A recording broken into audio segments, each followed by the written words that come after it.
The Midday Show, live on QBS. What it is that a word like boundaries would help or impact one's life. Boundaries can actually help a person clarify who is responsible for what. I'm trying to use easier terms for you and I to understand. They notify others that you have do's and don'ts, that you have the right to think your own thoughts, feel your own feelings, and protect your energy and the privacy of your own physical being. So setting boundaries should never infringe on other people's thoughts, feelings, or privacy, no matter how much trust you build with other people. Setting those boundaries could be challenging because of what we can call internalized fear. It can be a fear of upsetting someone because they're dear to you, losing a relationship. You don't want to put yourself into that risk. Feeling uncomfortable, relieving previous trauma, or maybe being seen as lesser than or vulnerable, like by the other people surrounding you. What you should keep in mind is two basic things. Boundaries are not put in place to control others. Sometimes people could be so manipulative and so skillful that they would try to control you or impose their thoughts on you under the name of boundaries. So let me say it again in a different way. You can't control or change someone by setting boundaries. Let me give you a typical example from life. For example, you can't get someone to stop smoking by setting a boundary with them. If they decide to change because you setting a boundary led them to want to change their behavior, okay, that's great. You've accomplished something good. To be clear, changing is their choice and not something you did to them. Control is about power and manipulation of others. Boundaries are about responsibility, safety, and protection of yourself. Boundaries simply let people know what you will and won't tolerate. It's totally up to you to maintain that boundary when they violate it by enacting you clearly stated consequences. Let me give you an example. Here's what you can call setting a boundary in a scenario. You cannot smoke in my house. If you smoke around me, I'll walk away or leave the room. In this example, you're not controlling the person or making them quit their habit. You're simply letting them know what you will not tolerate or what you would not accept. They still have choices, so they can continue to smoke to their heart's content, just not around you. Here's another way where the person is indirectly trying to take control of the situation and being manipulative. You should stop smoking. I stay up at night and worry all the time that you will get lung cancer and die. Don't you want to see your kids grow up? It breaks my heart. I bet it breaks your partner's heart too. I don't want to die before you. You have to stop smoking or else you are going to destroy me. You see what I'm talking about now? This is not setting a boundary. Nice try, but this is absolute manipulation. This is using someone's emotions to try to control their behavior. So consider the uncomfortable feelings you are trying to project over someone or to avoid if you catch yourself attempting to control someone else. So no matter what someone else's behavior is or continues to be after setting a boundary, you are only responsible for yourself. Joining me today is a pure soul, someone who knows this subject very deeply from the inside out. That's Sara Bahzad, a psychologist that is ready to provide mental health services right here and in her local community. So welcome to the show, Sara. Thank you so much for having me. Hold on, hold on. The fader's up. Can you say that again? I said, hi, thank you so much for having me. Well, the pleasure's ours. We want to thank you for your time today in advance, and we want to thank you for everything you're about to share with everybody else, because we do suffer and we do find it challenging when it comes to boundaries. I mean, the word boundaries can bring butterflies to your stomach by saying the word in itself. So, Sara, setting boundaries, as we know, is something that we hear a lot about these days, but not everyone can fully comprehend or have a stronger sense of understanding of what it means. So how can we best define what exactly personal boundaries are, and why do they happen to be important to our mental and emotional being? Okay. So boundaries are expectations and needs that help us feel safe and comfortable in our relationships. So with boundaries, there are different types and there are different levels. So in terms of types, there's physical boundaries, so kind of your personal space. Then we have an emotional boundary, so kind of around our own emotional well-being. We have time, so for example with friends who are late to certain events that you plan. Yeah. If they're late to that, there's a boundary that could be put there, right? Also intellectual, so having our own thoughts and our own beliefs. Material, so possession and financial. So for possession and financial, it could be like... can you give us an example? Yeah. We need clarity on that. So for example, your friend needs a car. And let's say you have one car or you have a spare, but you need that car. Okay. So then you can't give them the car. So that's where a boundary is put. Like, I'm really sorry, you're in this situation. I am generous and I am generous and I am a helpful person, but I can't. But I can't lend you my car. Okay. I can maybe help you in a different way. So that would be a kind of financial possession for the material. Also, we have our self-boundaries. In other cases, someone else might misinterpret it as you being stingy or you not trying to be helpful. Yeah. So is it always important to verbalize the boundaries that you set and why they're set? Should it be justifiable? Should it be clarified in words for people to understand? Do we owe them an explanation in this case? So I think open communication is always the answer. But although with over-explaining, then it's like you're kind of, it's not an assertive boundary, right? Okay. If we're over-explaining it. We can give a reason, but then that's it. We don't need to go back and forth about this. I've kind of put my boundary. I can't give you my car. I'm really sorry. I hope I can help you in another way. And then that's it. If they keep on going back and forth, that's where you put the boundary there and say, I've already told you I really can't. But then it gets kind of frustrating when you're wasting your energy on being a constant reminder in front of someone to remind them of your boundaries when you're supposed to know them well by then. We're talking about different setups and settings. You're talking about materialistic boundaries. Let's talk about relationship boundaries, for example. Give me more context. What do you mean? More context. Okay. We're friends. We know each other for a long time. The length of that knowledge is allowing me to break barriers with you and allowing the don'ts. How would I know your barriers? I cannot read your mind. Exactly. You mentioned that kind of in the introduction, which I was nodding to. People cannot read your mind. So it's your responsibility to vocalize your boundaries, your needs, what's making you comfortable and uncomfortable. So if you're having a friend where you're noticing certain situations are repeating themselves, this is where you go and say, you know what, I feel really uncomfortable when blank happens. I would really appreciate it if you didn't do it. Okay. So that's kind of And off air, you did mention a very strong and valid point, and that is when you want someone to actually listen, when it comes to setting boundaries, the delivery counts. Yes. So I was going to go into that a little bit later, but okay. So basically, I always like to give examples, with a client or with a patient. Basically, if your partner was coming to you in a defensive or kind of aggressive way, and they were saying, you always do this, so it's kind of putting the blame all on you. And then you had another situation where they're coming to you saying, I feel this way. I really don't appreciate when you do this. And then I asked them, how would they respond to that? And usually the response is, if they're coming to me in a defensive or aggressive way, they're more likely to respond in an aggressive and defensive way too. So you're not solving a situation. Exactly. So you're causing a fight. Yes. So it's really important how it's being communicated. So using I statements, not you did this, putting it on you and putting it on your feelings. This is how I feel. Please, let's try to find a solution to this.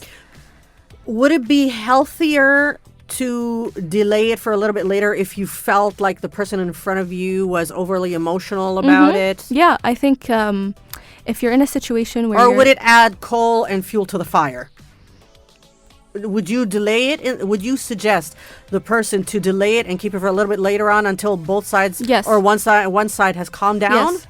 Okay. So if things are getting heated, you can also communicate, I really don't appreciate this tone that you're replying with. Please, let's kind of tone it down. If they're still not cooperating, then that's where you can be like, listen, I can't handle this. I think we should discuss this at maybe a better time for you. Okay. Yeah. Well, the person should be patient and very understanding because it's quite challenging. It needs practice. Yeah. It There's needs also practice. levels to boundaries. Because levels. Oh, we want to get to levels. We want to get to levels after this question here. Yeah. Why is it pretty difficult or hard for so many of us to say no, even when it's at the expense of your own feelings, when you know that you said yes instead of saying no, so that makes you feel overwhelmed and stressed and loaded, and it causes that discomfort. Why would we put ourselves in that situation?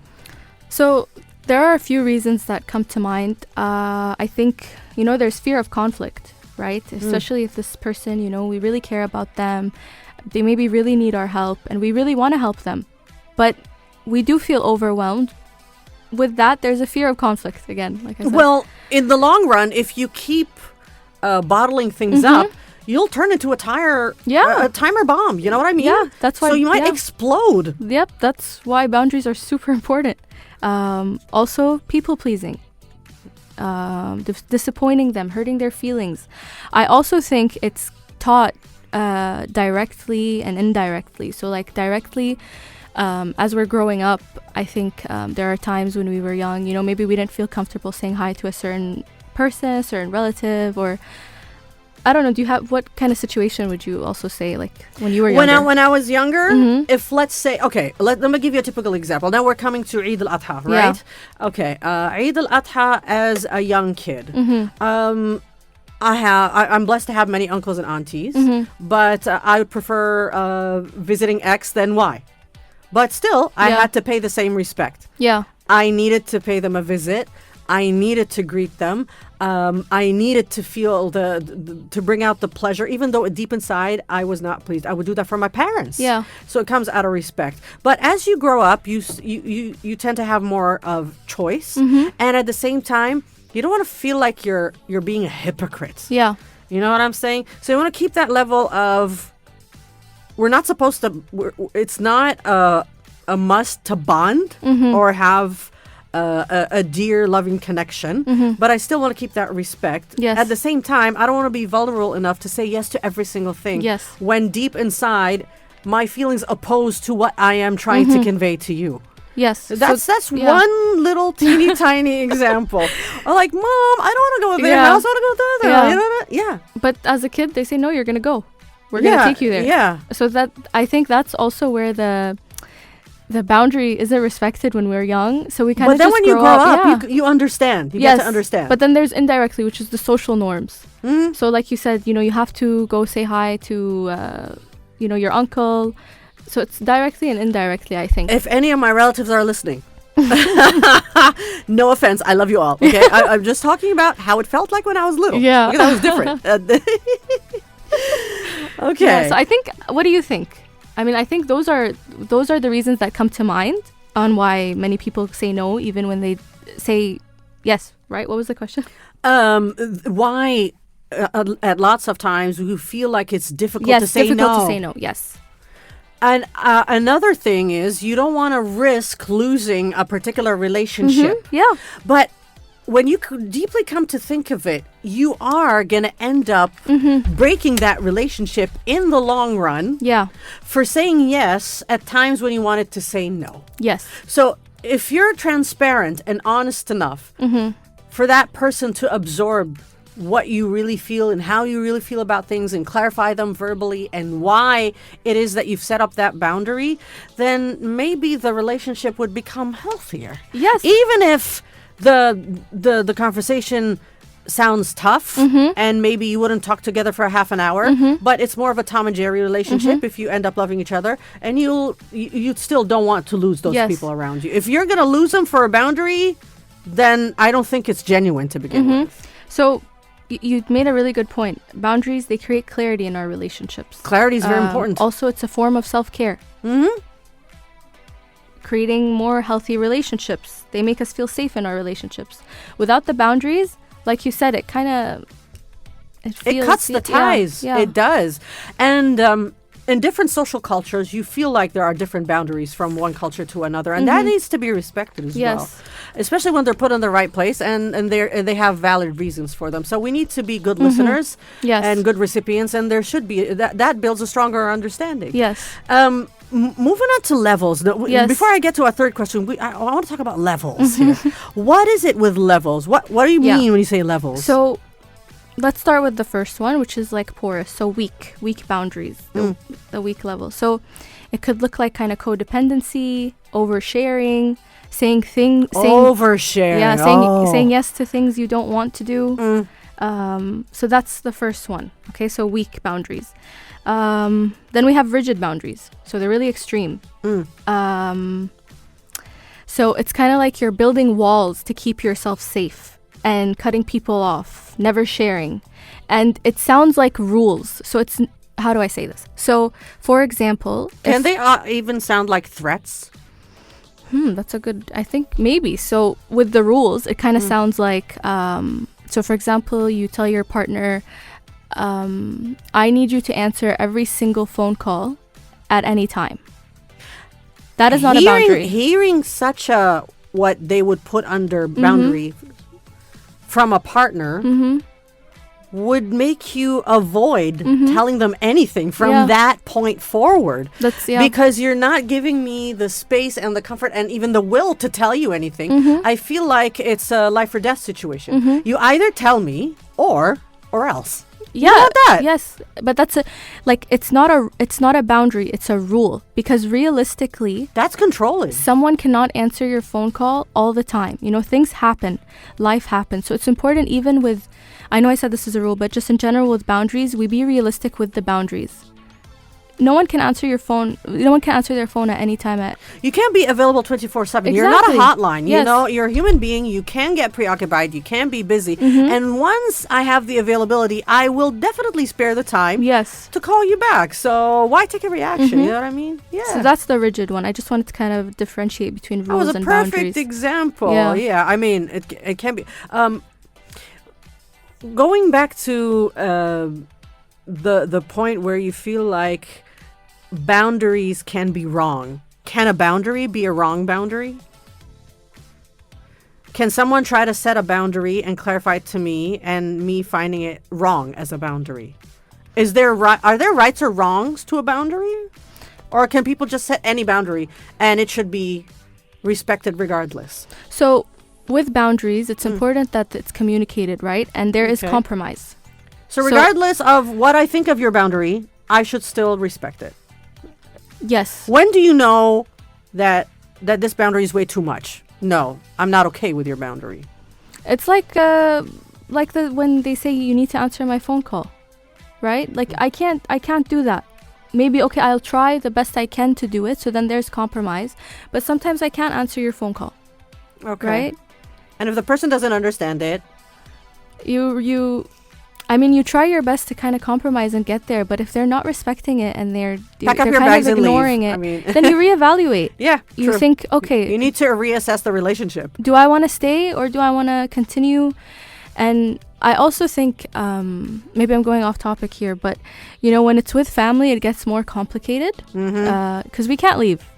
You can't leave. No. And you want to compromise. Yes. And you want to make sure that it depends on who in the family you're exactly talking about, because it does differ when you're dealing with a sibling than dealing with a father or a mother or a grandparent, for example, especially when they've lived in a different generation and a different time of their lives, and they have boundaries that might differ way. I mean, they could be way deeper and way different than our own boundaries. So respect should be there. Yes, always. And I was saying, so like, we can't cut them off, right? I mean, maybe some do, but it's really difficult in our society to just cut them off. So then it comes to, okay, how can I cope with this? You know something? Family members are irreplaceable. Mm-hmm. So we should try to maintain the healthy ones. Yeah. But if there's something unhealthy, it should be communicated, Yes, as you it should. said. What are some signs that a person might experience if their boundaries have been compromised, especially when they might not realize it right away and feel like they got to that point of no return in the long run? So you mean like they don't have the boundaries? It's being compromised? Yeah, for way too long. Okay. What first comes to mind is you start to feel overwhelmed. You feel drained. And this could be like feeling overwhelmed and drained after being with that certain person or in that situation. Should you keep yourself silent about it and deal with it yourself? No, we were saying you need to communicate. Okay, okay. And if they're overwhelmed but they keep going, where does that take you to? They'll probably start to feel resentment. It's kind of So like, what do you mean by that? So with resentment, it kind of builds up. It's like this lingering, bitter, angry feeling. Oh Yeah. goodness. That's a demon in human form. Yeah, I think so. Yeah, that's a good example. Yeah, it's like, and it starts to build up with this person you're with. It's a friendship, a partner, you know, and then you'll explode eventually. Like you'll get angry. So how are you supposed to deal with that? You can't tolerate it, and you want to end this for your own well-being, your own health, physically, emotionally. How do you deal with that? What is the best way to deal with that without causing harm, or maybe causing minimum harm? What do you mean? As you exemplified it, at first you're overwhelmed. Yes. You still carry it in your heart. You want to let the ship sail. And as you're ongoing, things are not getting better. And you're just packing things up in the backpack. And that backpack is getting heavier. And you're getting that hatch in your back. Yes. You want to put your back up straight. How do you deal with that? So I want to get rid of that load. Yeah. That's it. So, I mean, we kind of went over the signs if, you know, we need boundaries, right? So once we realize that, then we start to realize, okay, what are my boundaries right now? What is causing me to feel this? What is happening with that person or that situation where I feel like this resentment is building up? So once you identify that, then you start to communicate, right? And the effective communication, no blame, no aggression, because that doesn't get you anywhere. And when it comes to communication, do you prefer the face-to-face type of communication, not texts or calls? Because with text, they can be misinterpreted. Yes. You can run away or escape from a situation, you know what I mean? I feel like with this, there's no one answer that fits all, even though, yes, I do think, you know, face-to-face communication is the best. But maybe in some situation, that person gets really angry. And they really start to react in an aggressive way. Because when it comes to text, for example, you can't really tell whether the person is on the verge of breaking up that cell phone or they're being calm with their talk, you know? Yes. Again, I really feel like there's no one answer because it depends on the two people in that interaction. Although, again, face-to-face, of course, is the best. How do you deal with it in a work setup? Can you give me a situation? And I'll give a better kind of advice. Okay, you're, let's say, two colleagues, same position.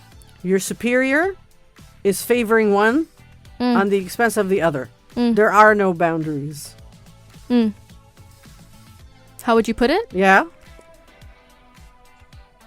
Again, you want to address it because you don't want things to be built upon favoritism, yet you don't want to lose your job. Yeah. Okay. That's one example. Yeah, that's a good example. I know I keep saying this, but it's really on communication. People can't read minds, and people don't know what's going through yours inside or what of you're you. Feeling. Yeah. So you communicate that. Hopefully, it gets respected, but we really can't control how other people respond to our boundary, right? Okay. We can't control what they think. We can't control what they say. It's not our responsibility to control how they think or how they feel. It's our responsibility to vocalize it, right? So I think the first step, is just communicating that. And, you know, maybe the boss doesn't even realize this is happening. Okay. Yeah. You're making a good point. Sometimes people don't even realize that their boundaries aren't being violated, especially when we've been in certain dynamics for a very long time. It becomes more of a routine or a norm. So the question here is, what are some emotional and physical signs that someone might be stuck in an unhealthy pattern without realizing it? I'm sure you've come across many examples with your experience and your clients. Yeah. I think we kind of touched on it in the previous one. So there's the resentment, the emotional, you know. There's also the feelings, there's no time for me. I don't have any time for myself. And there's the guilt that when you do make time for yourself, you feel. Why would you feel guilty about making time for yourself? I mean, you're living your life once, right? Yeah. One day that passes by does not ever come back. Is anything going to refund your time? Nothing's going to refund your time. That's a really great way to think about it. But some people, they don't. It's really difficult for them since they've kind of put people first. They've kind of, the boundaries, they don't have it. It's porous. It's now, weak. in some case, it depends on the role of a person, I think, because when you think of a mother, for example, when you say mothers, it's unconditional love, it's sacrifices, it's her prioritizing her family and her household over herself lots of times. Yes. But maybe sometimes it is way too much that if she's not feeling the guilt, you would be a reminder of her, not wanting her to go through all of that because it's going to be at the expense of her own time, her own health. So I think mothers really struggle with this. I love you, Mom. I think mothers really struggle with this because it's coming out of love. They really want to do everything for their kid, but at the same time, they're not superwoman. Even though they try to believe it, they're not. They need their own time. I mean, it doesn't have to be something extreme, but just like, there needs to be a boundary put there. Okay, this is my time. This is my space. Yes. Yeah.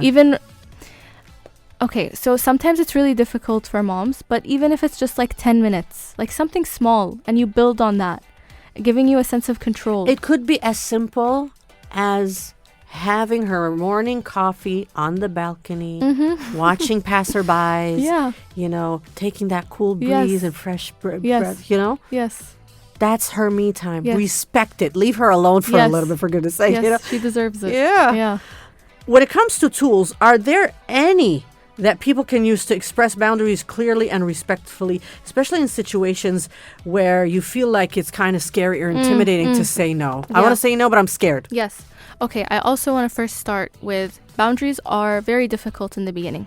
Okay. Okay. So it's normal to feel that. Okay. Yes. Okay. It is a skill. You build on it. You continue to build on it. So even if it's at the expense of losing people around you, that's fine? I mean, it depends. Like, when should you feel aware that, no, I shouldn't have done that. There shouldn't have been So if how much is too much? So, okay, let's try to give an example. So, for example, with the phone call thing. Yeah. Okay, back to phone calls. Yeah. No problem. We could change it up if you want. No. It's a perfect example. It's become our shadow.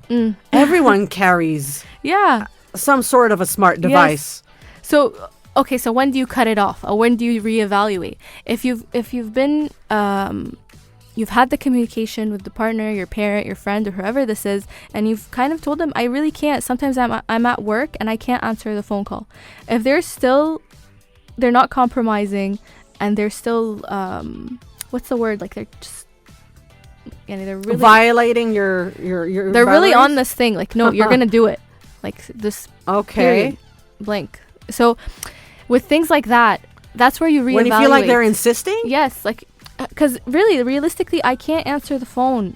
It's like when you invade someone's privacy when it comes to boundaries. You're trying to set boundaries onto what is private and what is public and what I would like to share and what I don't want to share. So you, for example, pick up your phone, check someone's story, and you start asking very personal questions. You want to dive deeper and want things in detail. And to avoid saying no, you would mute them, you would restrict them, you would. Would you suggest such tools? So, should the person indirectly be addressing this? So what's coming to mind as well is if you do say yes to that, okay, you're not comfortable with, or you can't answer the phone, but you just say okay, the resentment will start to build up. Okay, we're going back to the resentment. Yes, the resentment starts to build up. You can't accomplish this all the time. You can't answer the phone all the time. So then again, this comes to boundaries and having a healthy relationship. These boundaries are not being met. This will Okay. lead to unhealthy patterns, right? We're going back to patterns. Yeah. So, What would be the best tips to yes. use? Okay. So, when no feels intimidating, Mm-hmm. again, we start with the communication, using I statements, not putting the blame on the other person. Okay. Starting with our feelings, starting on how this makes us feel, and an alternative, like a solution. As well as when you start to feel like it's hard to say no, maybe you can start off with a soft no. So like if a person's saying they need to talk to you right now, you can say, okay, I can't right now, but I'll call you in 15 minutes, or I'll talk to you in 15 minutes. Okay. So starting off slow, or you can give a yes with limits. So, okay, yeah, I'll call you, but I can only talk to you for 20 minutes. And then after the 20 minutes, that's where you reinsert the boundary. Like, hey, I told you I really can't talk after I don't 20 really minutes. feel comfortable with Yeah, long I phone need calls. to hang up right now. I'll Okay. talk to you later. Okay. And if they continuously kind of, poke at it, like they kind of ignore the boundary, then you restate it. You say, yeah, I already told you, I really can't. No over-explaining. Okay. Because this isn't a bargain. You're not trying to bargain for the boundary. You're just trying to set the record straight here. Yeah. Okay. Non-negotiable. Yes. Okay. Because when you first start having boundaries, there will be a response to the boundary, and this usually happens. So expect the resistance there. The types of responses to boundaries differ, so it could be like limit testing. Okay. So they're kind of testing how far they can go with you. What to satisfy their own challenges? Because I mean, when what's the point behind that? Because when there wasn't a boundary, it was good for them. So now you've put this boundary, they don't like it, so they're gonna test your limits. But then they'll end up blaming you. I mean, you didn't set a boundary from before, and things were okay. What's happening now? You've set the boundary. You've told them, no, okay. I can't do this, and then they say, okay, but what about 10 minutes? You said it can't do it at all. No, what about this? Okay. Then there's ignoring. So they'll pretend like you didn't say it. Silent treatment. That's one some people use. So it's kind of like a guilt tripping, emotional manipulation. Silence is a lot louder Mhm. in a lot of cases. Yeah. Yeah. So those are different ways, and then there's acceptance. So hopefully the person in front of you does accept the boundary. So again, the tool, you make it clear and you state the boundary calmly again, and also be kind to yourselves. Okay, this is hard. Starting to do boundaries. Yeah, it's a lot easier said than done, Yes, Sara. yes. How? There's a lot of pressure put on us emotionally. Like, oh, am I doing the right thing? Maybe I'm being mean. So make room for your own feelings. You deserve the same kindness that you give to other people. And if it still continues where they're not respecting it, then that's where you reevaluate the relationship. Let me think of other tools. I would think when you do start to notice these thoughts you're having of that it is, oh, am I being mean? Or, oh, are they going to be upset? You start to challenge the thought. So I'm not telling you to think of a positive alternative, okay? Just like a more balanced thought. Okay. So, for example, I don't know, give me an example. I can't think of anything right now. Okay. Of a thought. Let's say two friends. Yeah. One person doesn't like night outings, and the other one really does. Yeah. And I've already set the boundary that I don't like being out beyond this time. I don't like socializing with that group of friends that you have. Yeah. That's a boundary. And So, the other one yeah. wants to break it. What do I do? I think We also have different yes, lifestyles. Yes. Challenging thought, maybe, oh, if I tell her that I can't go out with her at night, our friendship will be ruined. Kind of challenging the thought. Logically, it doesn't mean if I tell her I can't go out at nighttime, we're gonna break the friendship. We can just hang out at different times. So do you see where I'm kind of going? Compromise. Yeah, and you're challenging this negative thought that you're having, like, oh, the friendship's going to be ruined. Because if you think about it, that doesn't mean the friendship's going to be ruined if you don't go out at nighttime with her. You could just go out at different times with her when it works for both of you.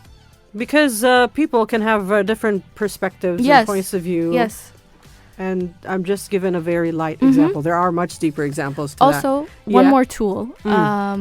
I think journaling is really good for this. Really? Yes, I will tell you why. I will tell you why. Please. Because it gives us this space where we can reflect. Okay? When we have all these thoughts in our head and they kind of feel negative and we're spiraling, the fact that we can sit down, write our thoughts, write our boundaries, how we can assert them. And we can also kind of do role play mentally. So we can envision, okay, if I tell her this, how can I say this in a respectful yet assertive way with her? How would she respond? How can I respond to that? So it's like you're preparing yourself. The scenario? Yes. But there are times when you cannot predict it because it allows you to know more about a person. Yes. You know? Yes, we cannot predict. But it makes us feel better prepared because, again, it is a skill. It takes time. It takes practice. You know, it's really hard in the beginning. There's a lot of practice that goes into it. Yes, there is. Oh, my. That's very deep. Journaling. I'm serious, That never crossed my mind. I'm serious. Were there times when you had clients coming to you and saying they've tried all of those tools and still their boundaries were not met? What do you... Honestly, not yet. Oh, that's great. I'm being genuine. Wow. I haven't heard that. Okay. Yeah. That is so promising. I think even when they first kind of get like the awareness of boundaries and how they're feeling, I think that even makes a really great first step. The awareness. Because sometimes we're not aware of what's going on. We don't realize. Because sometimes your emotions take control of the situation. Yes. So that rational part of you shuts down. Yeah. And that creates conflicts and fights and regret. That's where I shoulda, reflecting coulda, comes in. woulda. Yeah. I shouldn't. Yes. And that's where we need a Sara Bahzad. This is difficult. Sometimes you can't be fully aware on your own. Yes. You need that reflecting mirror that would tell you. Mm-hmm. It is really difficult, especially in the beginning. So that's why I always kind of emphasize just give space for yourself to feel the feelings you're feeling. Be and kind to every yourself. single person has the right to have their boundaries. Yes. And it's healthy. Yes. How do I set boundaries with my parents without feeling like a bad daughter? Okay. So very tough situation. Yes, it is, especially with parents. Mm-hmm. I think. Okay, let's start with communication. Yeah. So you can start by kind of saying, you know, I really appreciate you guys, and I appreciate your concern for you know what's going on in my life, but I'm at a point where I can't really consult you guys on everything, even though I do really appreciate your input. Is there a place we can compromise in this? See how they respond, right? What if their response was, for example, I'm just giving an example. I know more than you. I'm older than you. I have a much wider experience in life. So you should be listening to me exclusively, for example. Okay. I'm giving you an example. Yeah. Maybe communicate to them like, okay, thank you. I really appreciate it. I'll take it into consideration. I'll think about it. Tell them your opinion matters to me. But I'm at a point in my life where I'm an adult and I can make these decisions. I know it's really hard, especially with family. Yeah. Like even saying this, I can when imagine. When it's family, it's sentimental, it's difficult. Yes, it's a position that no one would like to be in. Yes. So you don't want to end up disrespecting your parents. Yes. Yet you don't want to maybe starting off religiously follow and obey every single thing they say. Yes. You know? Give them the space. Yeah. You've put in all the effort and all the energy and all the finances and all the sacrifices to raise your children to who they are today. Mm-hmm. But you shouldn't be expecting them, even when they reach dinosaur age, to consult you for every single thing. Yeah. You know? Well, give them the choice. Give them the choice to choose. Yes. Even when it comes to marriage. Weren't you talking about that off air? Yeah. Choosing their spouse, for example. I can really acknowledge. Okay, in the past, it was maybe very important to for parents to either suggest you to be a doctor, or an engineer, or a lawyer. If you went out of those three, then you are not going to be there in the market. But times change. Yes. And the generations just evolve. Yes. How do you deal with that? The generational gaps. Yeah, I'm telling you, this question is really difficult. Because you can try to put a boundary there and they will try to, test the limit or ignore or, like how I said to the responses of when we're putting a boundary. Yeah. So maybe starting off small. How can you start off small with your mom and dad, That's true. You don't want them to give you that grumpy facial reaction or not talk to you or, take a stand. Yeah. I mean, if there's nothing you can do at that point, then it comes to coping with it, right?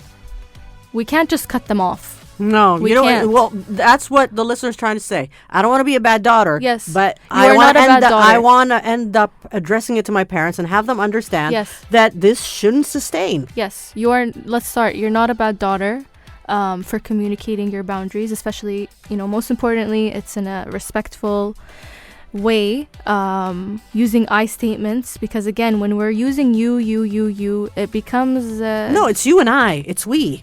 no. You know But what when I'm you're saying? coming at that person saying you do not have the right to tell me what to do, for example, or you should not be telling me, I can do this myself, it creates this hostility there.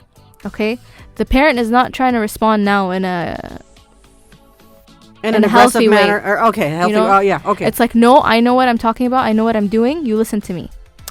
So you just reassert the boundary very assertively. Like you say, I've already spoken to you guys about this. It should, parents should come to a point where they should realize that you can give advice, but at They don't the have end to of take the it. day, the full decision goes to their kids, especially when you know that they've reached an age where they're wise enough Yes. to make those changes and those decisions and those choices. Respect the differences. Yes. You're not going to live on their behalf. Also, know? there's self boundaries. So maybe you can kind of limit the information you're giving them. Oversharing. Yeah. No, yeah, You okay. limit. Like, okay, I know they're not going to accept this. So maybe it would be better if I didn't say this. Yeah, you would be overdoing it. You're not going to consult them whether you're going to have coffee or juice in the morning. Yeah, No. just limit. Yeah. What steps do you think, based on your great experience in this field, individuals and even our society as a whole can take to start creating and respecting healthier boundaries I think with no value? Yeah. a lot of internal unlearning. So Whoa. Yeah. Internal unlearning. Whoa, this is big stuff. What are we talking about here? Just getting more knowledge on boundaries, understanding that we deserve to have our boundaries respected. The fact Our that space, our own fence. the fact that we have boundaries doesn't mean we're selfish. It doesn't mean we're unkind. It's necessary to It's be selfish necessary. sometimes. Isn't it? Yes, because at the end of the day, we are our own responsibilities. We are responsible for our well-being. We're responsible for how we are, what we're doing. We're not responsible for someone else's feelings or their thoughts, right? So we need to take responsibility on identifying what our boundaries are, that it's okay to have boundaries, and to set them in a respectful and assertive way. So a lot of unlearning there. Also, respecting other people's boundaries. So I know we've talked about, you putting your own boundary, but you also need to respect other people's boundaries. So if someone's putting a boundary there and you start to notice maybe you're getting upset, this could happen like kind of unintentionally. Like maybe you might unintentionally start to test the limits. Or you might feel like you want to give them the silent treatment. And that's where self-awareness comes in. Are you okay with the silent treatment? Sometimes No, silence is unhealthy. That's not the classy professional. Don't do silent treatment, guys. Self-integrity kind of silence. No. Silent treatment is not healthy at all. It's disrespectful. I gotta say that. I think it's also kind of traumatic for some people, especially if they grew up in a household where silent treatment was used as punishment. Yeah, it degrades you. It's not. It puts you in a point of vulnerability. Well, where I don't. It's not a healthy relationship. Where you don't have any worth. Yeah, it's not nice. So yeah, notice those things. Start to develop the awareness around it. I think that's the first step. Also, people need to stop shaming other people for having boundaries. So with that self-awareness, then you start to realize. Yeah, so that make them feel guilty because they don't want to lose the benefits they've been gaining out of you not having boundaries. I also think now with the newer generations, maybe to start teaching and respecting your own kids' boundaries. So if you notice your kid is not comfortable with something, respect it. If it's, and maybe understand it, maybe do a role play with them on boundaries, right? Like this is what healthy boundaries are, and it's okay to have them. I think that's a good. I mean, when you have children, for example, they're all raised in the same house, yet they'll have different viewpoints, different characters, and yet different boundaries. Yeah. So you cannot impose what's right or wrong in that situation. Also, last thing. Yeah. Boundaries are about connection, not separation. So putting these boundaries, they're supposed to build on our relationships, right? They're supposed to make them stronger. Yes, we feel respected, we feel happy. Without these boundaries, we start to feel things negatively internally, which will therefore affect our relationships on the long run. So yeah. Sara, this has been one of the most insightful interviews I have ever conducted since the start of the Midday Show. That is so nice. I appreciate it. I cannot thank you enough. It's been an honor and a privilege having you here in the studio, sharing everything that you shared today. And this won't be our last conversation, whether it happens to be with me or any of my other colleagues. Boundaries should be... should have a part 1, 2, 3, 4, 5. It's really deep. It's very deep, and it needs to be divided into different episodes. So, one final word before you go? Yeah, thank you so much. It was really nice being here. I really hope I covered a lot. I feel like we were kind of going all over the place because it is a deep topic. It is a lot. It was a lecture of Introduction to Boundaries 101, Sara Bahzad. You're a great psychologist. I wish you the best of luck on your current research. And I think we're going to have to discuss it sometime in the future. When it's done. Maybe next year when it's done. And throughout the year, maybe we can have you back to discuss different topics. Yes. I want to thank you so much.